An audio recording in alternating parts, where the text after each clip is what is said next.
కాళేశ్వరం అవినీతికి సంబంధించి విచారణ నివేదికను జస్టిస్ పీసీ ఘోష్ కమిషన్ సమర్పించింది. నీటిపారుదల శాఖ ముఖ్య కార్యదర్శి రాహుల్ బొజ్జాకు Kaleshwaram commission chairman PC Ghosh నివేదికను అందించారు. సీల్డ్ కవర్లో 400కు పైగా పేజీలతో నివేదిక సిద్దం చేశారు. 15 నెలల పాటు మేడిగడ్డ, అన్నారం, సుందీళ్ల ఆనకట్టలకు సంబంధించి కాళేశ్వరం కమిషన్ విచారణ జరిపింది. 115 మందిని ప్రశ్నించి సాక్ష్యాలను నమోదు చేశారు.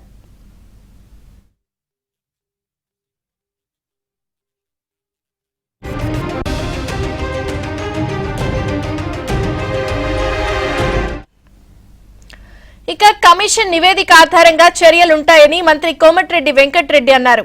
కమిషన్ల కోసమే కాళేశ్వరం కట్టారని 1,00,000 కోట్ల రూపాయల ప్రజాధనం దుర్వినియోగం చేశారంటున్న మంత్రి కోమటిరెడ్డి వెంకటరెడ్డితో మా ప్రతినిధి రవికుమార్ ఫేస్ టు ఫేస్.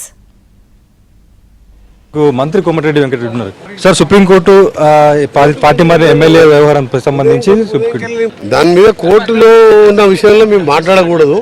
కానీ గతంలో తలసాని శ్రీనివాస్ టీడీపీలో గెలిచి టీఆర్ఎస్లో మంత్రిగా ఉన్నాడు. సబితా ఇంద్రారెడ్డి కాంగ్రెస్లో గెలిచి ఆమెను మంత్రిగా తీసుకున్నారు.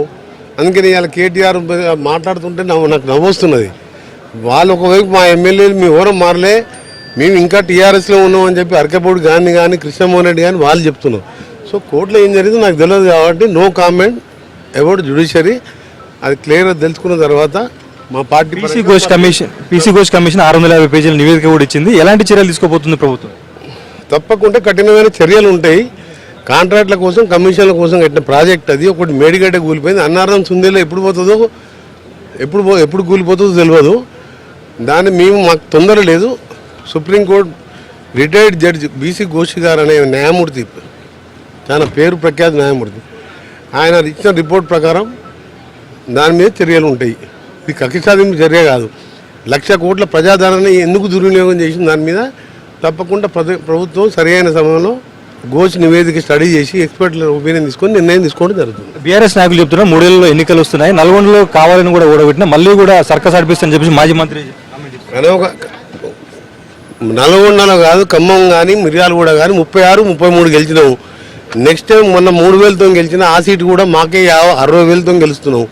నల్గొండ కాంగ్రెస్ కంచుకోట. తెలంగాణలో 153 సీట్లు అవుతున్నాయి. డెలిమిటేషన్లో 120 సీట్లతోనే రెండవసారి ప్రభుత్వం రాబోతున్నది. పోనీ మొత్తం మీద కాళేశ్వరం సంబంధించినటువంటి పీసీ ఘోష్ కమిషన్ కి సంబంధించి ప్రభుత్వ పరంగా కక్షదారింపు దూరం చర్యలు కాకుండా తీసుకోవాల్సిన చర్యలు తీసుకుంటామని చెప్పేసి, అదేవిధంగా వచ్చే 5 ఏళ్ళు కూడా కాంగ్రెస్ ప్రభుత్వం అధికారంలో ఉంటుందని మంత్రి కోమటిరెడ్డి వెంకటరెడ్డి చెబుతున్నారు. వీడియో జర్నలిస్ట్ మల్లికార్జున్తో రవికుమార్, ABN ఆంధ్రజ్యోతి, నల్గొండ.